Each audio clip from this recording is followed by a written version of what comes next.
hanya menguntungkan bagi kepentingan investor, itu yang pertama. Nah, terlepas dari semua persoalan itu, tentu banyak hal, banyak pihak yang berkepentingan. Banyak orang kaya mendadak karena punya akses kepada Freeport, jelas ya. Di masa Orde Baru ada orang yang kaya mendadak karena itu tadi, karena mampu memanfaatkan kekuasaan untuk kepentingan pribadi. Nah, kalau kita bicara apa yang dilakukan oleh Ketua DPR hanya terbatas pada kode etik, pelanggaran etika oleh Ketua DPR, maka ini akan menutup ruang bagi kita untuk membuka siapa saja yang bermain di ranah Freeport ini. Dan ini penting menurut saya, karena apa? Kasus pelanggaran etik ini terbatas adalah terkait dengan kehormatan dewan. Tapi bagi kepentingan bangsa dan negara, kasus ini harus dibuka dan dilanjutkan, sehingga akan membuat bagi siapapun yang ikut bermain di dalam investasinya Freeport di Indonesia ini ya akan berpikir dua kali. Artinya apa? Mari kita bersatu ya, memikirkan kepentingan bangsa Indonesia, rakyat Indonesia, khususnya Papua terkait dengan Freeport ini. Jangan kepentingan pribadi itu yang dikedepankan. Nah, makanya saya menyarankan setelah Mahkamah Kehormatan DPR ini selesai melaksanakan tugasnya, apakah Ketua DPR telah melanggar etika atau tidak, ini dilanjutkan dengan angket. Artinya dibentuk pansus angket untuk memanggil semua pihak, siapa saja bermain di Freeport ini, sehingga kalau ada unsur pidana itu ditindaklanjuti dengan pidana, kalau tidak, paling tidak membuat efek jera bagi siapapun untuk bermain di Freeport ini. Mungkin nggak Pak itu ditindaklanjuti sampai ada akar? Ya, ini kita dorong kepada partai-partai politik ya, khususnya kepanjangan partai di DPR yaitu fraksi, untuk mengajukan hak angket. Ya, tentu dimotori oleh anggota, karena hak angketnya hak anggota. Anggota memenuhi persyaratan jumlah, kalau tidak salah minimal jumlahnya 25, kalau terpenuhi dibawa rapat paripurna, kalau rapat paripurna menyetujui dilakukan hak angket, maka hak angket itu bisa berjalan. Nah ini yang harus kita dorong, agar apa?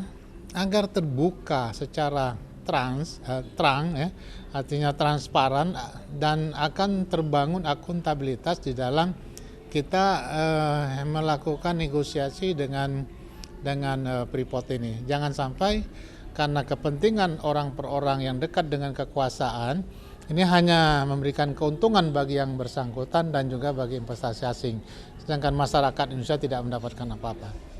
Pak, tapi ada juga yang beranggapan seperti di PP Muhammadiyah bahwa dengan diloloskannya MKD ini menunjukkan kekuasaan pemerintah yang overdosis. Tanggapan Bapak gimana Pak? Ya, saya pikir begini. Ya, setiap pelanggaran itu ada sanksi ya. Artinya siapapun yang melanggar undang-undang, siapapun yang melanggar etika tentu ada sanksi. Dalam konteks pengaduan dari saudara Sudirman Said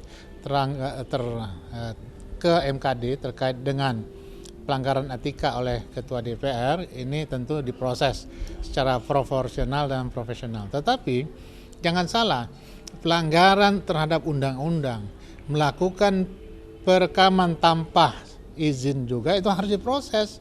Itu juga masuk ke ranah pidana. Siapapun yang melakukan pelanggaran pidana ya harus juga hukum ditegakkan.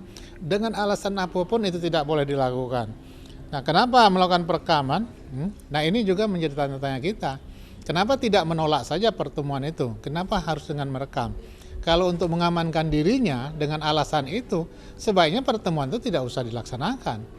Sampaikan saja kita tidak pada kapasitas untuk melakukan pertemuan ini. Kalau itu terkait dengan perpanjangan kontrak karya, ya kan? Tidak perlu melakukan perekaman, karena perekaman itu sendiri ilegal, melanggar undang-undang. Maka itu pun harus diproses. Pak Novanto yang juga dianggap melanggar etika juga diproses. Apapun informasinya dari manapun, MKD harus bersidang, menentukan sikap, mengambil keputusan apakah ada pelanggaran etika atau tidak. Yang kedua, yang merekam pun itu harus diadilin. karena telah melakukan tindakan yang melanggar undang-undang. Nah, ini tidak boleh dibiarkan. Karena apa? Nanti suatu waktu orang seenaknya saja melanggar undang-undang untuk menjatuhkan seseorang. Kan ini tidak baik untuk kehidupan berbangsa dan bernegara. Siapa saja nanti bisa direkam, ya. Tapi dengan alasan yang beragam, akhirnya ini kita lupakan bahwa ini pelanggaran terhadap undang-undang. Bahwa ada pelanggaran etika, iya, tapi pelanggaran terhadap undang-undang juga harus diproses. Ya. Kalau soal pelanggaran etika biasanya Pak, sanksinya kan pemecatan kan, Iya. atau cuman pergantian aja? Oh, bisa dipecat sebagai anggota dewan. Jadi sanksi pelanggaran etika itu dari sanksi yang paling ringan sampai yang paling berat. Dalam pengalaman kami di DPR, ya, ada yang sanksi terberat yaitu dipecat, ya, diberhentikan dengan tidak hormat. Itu ada. Jadi ada yang diberhentikan dengan tidak hormat. Tapi ada juga yang diberikan hanya peringatan lisan, peringatan tertulis. Ini ada mekanismenya dan ada bobot daripada pelanggaran itu. Nah, kalau pelanggarannya sangat berat, nah ini bisa diberhentikan. Ini kategorinya yang sekarang ini berat, ringan atau? Kalau bicara percaloan, ada unsur percaloan, ada unsur permufakatan jahat. Sebagian orang beropini, ya, saya tidak mengikuti secara harian bagaimana hasil rekaman, ini mendengarkan pandangan-pandangan orang banyak, artinya ada permufakatan jahat, ya, ada unsur percaloan, maka ini termasuk unsur pelanggaran etika berat. Kalau pelanggaran etika berat, ya tentu konsekuensinya ya harus diberhentikan sebagai anggota dewan. Ya. Makasih Bapak. Ini saja cinta ini bukanlah main-mainan, tapi bila sayang semua diadilkan. Pak Joni ini kan baru munas yang kedua Pak ya.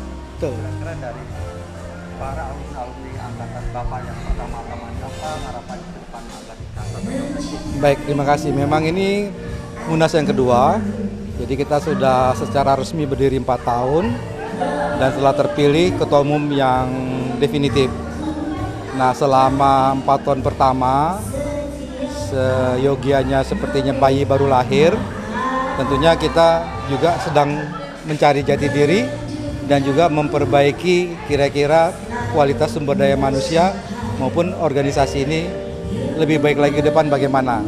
Nah, oleh sebab itu di Munas kedua ini juga kita memberikan tema ngecik ke bala, mesak ke loka.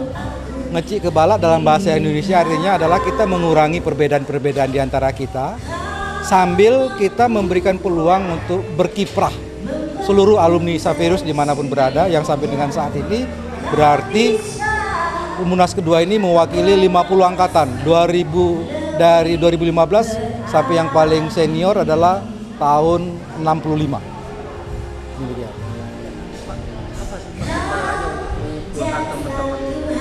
Kalau kendala sebenarnya tidak ada lagi karena dengan adanya kemajuan ilmu pengetahuan dan teknologi melalui sosial media, kita sudah mempunyai suatu katakanlah website sendiri sehingga kita mengumumkan segala sesuatunya kepada teman-teman dan bisa mengakses dimanapun mereka berada.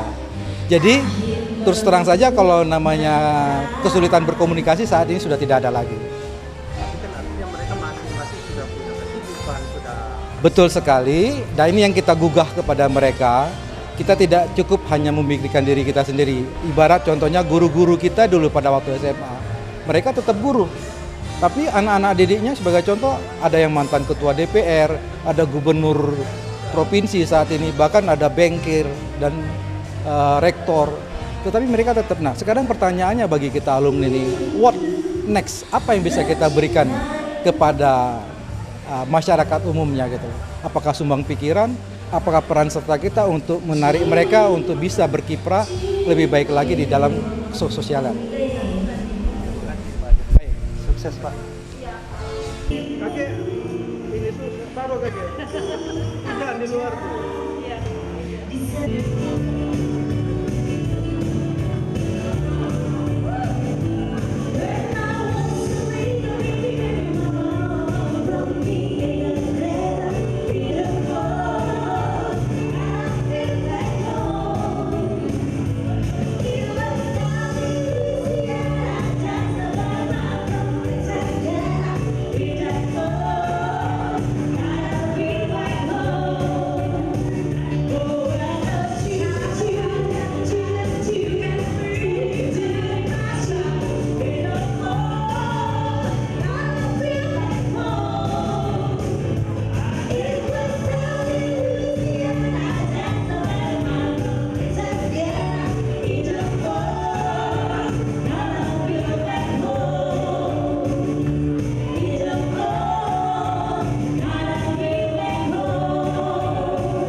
pasti saya mengharapkan jauh lebih baik lagi dari yang sekarang. Terus sudah mulai akomodir bagi profesi-profesi masing-masing supaya dapat saling membutuhkan untuk yang lain. Jadi kita tidak perlu mencari yang lain, cukup di dalam tubuh IKASA itu mereka sudah bisa dapetin. Itu yang masih akan dilakukan sampai sekarang. Yang maksud didapetin itu dalam Mereka tidak, misalnya gini, mereka butuh dokter A, ya, dokter tertentu, spesialis tertentu. Mereka nggak perlu nyari orang di luar IKASA karena di dalam IKASA itu ada. Jadi saya ingin IKASA ini bermanfaat tidak hanya untuk alumni, tapi tentunya juga untuk masyarakat dan alma mater. Karena saya punya program itu hanya tiga sebetulnya sasarannya, alumni, alma mater, sama masyarakat.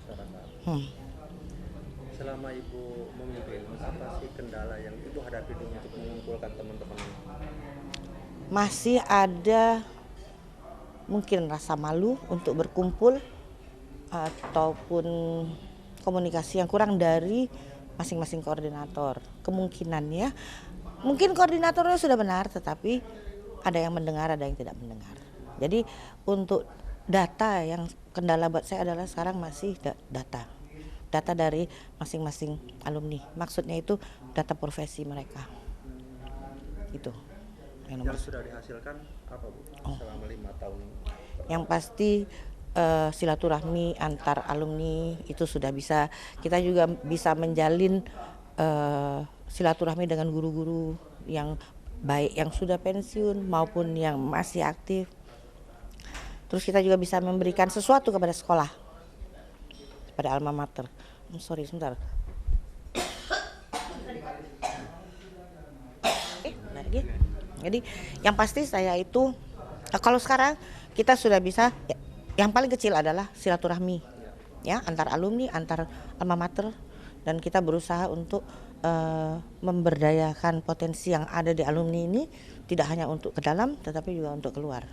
Konkretnya apa yang sudah dihasilkan? Mungkin dalam bentuk real ada kerjaan? Yang pas, tidak, kami belum bicara soal bisnis karena ini adalah ikatan kekeluargaan. Kalau bisnis di antara mereka pribadi silahkan, tetapi untuk secara keseluruhan, secara untuk organisasi tidak. Saya belum punya niatan untuk itu, tetapi tidak menutup kemungkinan untuk antar pribadi. Sangat-sangat dibolehkan. Dengan adanya kumpul-kumpul itu kan sebetulnya boleh dibilang mempunyai network, ya, yang mungkin mereka susah cari di luar, ternyata di dalam itu banyak sekali. Itu. Yang pasti adanya network itu sudah pasti ada dan itu berguna buat mas. Banyak contohnya sudah banyak yang akhirnya mereka secara pribadi mendapatkan sesuatu itu karena dari adanya ikatan alumni ini. Gitu. Baik, terima kasih.